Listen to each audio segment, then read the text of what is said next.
Democratic labour പാർട്ടിയുടെ പറവൂർ നിയോജക മണ്ഡലം കൺവെൻഷൻ പറവൂർ വെങ്കടേശ്വര ഓഡിറ്റോറിയത്തിൽ വെച്ച് നടന്നു. DLP-യുടെ നേതൃത്വത്തിൽ കേരളത്തിലുടനീളം പാർട്ടിയുടെ ശക്തമായ ക്യാമ്പയിൻ നടക്കുന്നതിന്റെ ഭാഗമായി നടന്ന പറവൂർ കൺവെൻഷൻ സംസ്ഥാന പ്രസിഡന്റ് അഡ്വക്കേറ്റ് സുഭാഷ് നായരമ്പലം ഉദ്ഘാടനം ചെയ്തു. നമുക്കറിയാം, 1984 ആദ്യമായി നമുക്ക് OEC ആനുകൂല്യം ലഭിച്ചു. ഈ OEC ആനുകൂല്യം ലഭിച്ചപ്പോൾ പട്ടികജാതി പട്ടികവർഗക്കാർ ഇല്ല എങ്കിൽ OECനെ പരിഗണിക്കാമെന്നുള്ള ഒരു ജിയോ ഉണ്ടായിരുന്നു, ഗവൺമെൻറ് ഓർഡർ.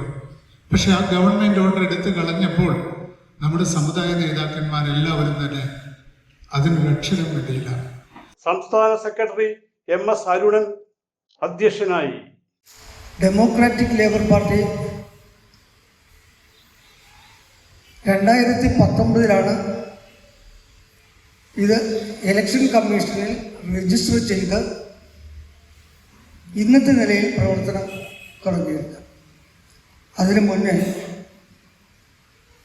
അഖില കേരള ധീവരസഭയുടെ രാഷ്ട്രീയ പാർട്ടിയായി ഇതിന് രൂപം കൊള്ളുകയും ധീവരസഭയുടെ സംസ്ഥാന ജനറൽ സെക്രട്ടറി ആയിരുന്ന V. ദിനകരൻ അമ്പലപ്പുഴ നിയോജകമണ്ഡലത്തിൽ നിന്നും മത്സരിച്ചിട്ടുള്ളത് നിങ്ങളെ ഞാൻ ഓർമ്മിപ്പിക്കുകയാണ്.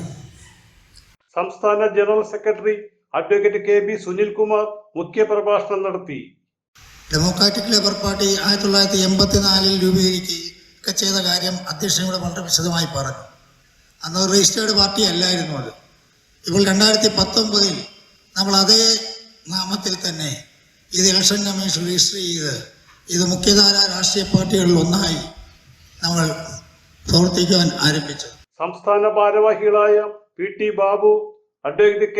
രണദീപ്, L. സ്കന്ദദാസ്, ഭുവനേശ്വരൻ, സുനിൽ തോപ്പിൽ, മണി അഞ്ചലശ്ശേരി, CA കരുണൻ, സന്തോഷ് പെരുമ്പടന്ന എന്നിവർ സംസാരിച്ചു. CJ Joy, city voice news bureau, North Paravur.